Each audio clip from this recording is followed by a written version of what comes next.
Welcome to Rama Science World.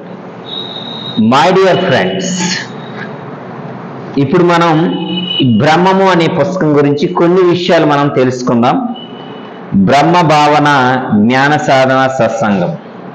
నేను బ్రహ్మమును, నీవు బ్రహ్మము, అందరూ బ్రహ్మలే, అంతటా బ్రహ్మయే. నేను ఉంటాను, నాతో నేను ఉంటాను, నేనే కదా సృష్టి యావత్తు, నాలోనిదే అంతా నేనే కదా, సృష్టి అంతా నేనై ఉన్నాను, నేనే అంతా నేనే. మన బ్రతుకంతా బ్రహ్మ బతుకుతో ఉండాలి. అప్పుడే మనం పుట్టినట్లు ఒక్క క్షణం పరమాత్మని వదలరాదు. అనుక్షణము శరీరాన్ని బ్రహ్మంగా ఉపయోగించాలి.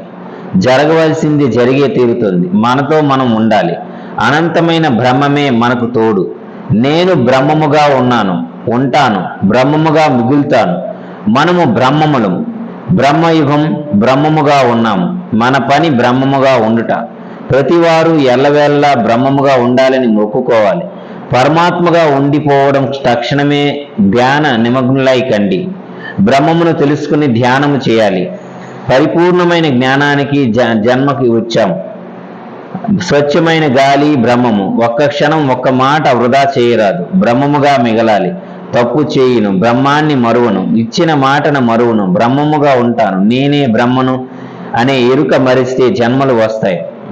జన్మలు లేకుండా బ్రహ్మగా సమస్తము చేయాలి. ఆధారమైన బ్రహ్మమును నేనుతో ఉండాలి. బ్రహ్మముగా ఉండాలి. ఉచ్ఛ్వాస నిశ్వాస బ్రహ్మముగా ఉంటే ఆఖర శ్వాస బ్రహ్మం మిగులుతాము.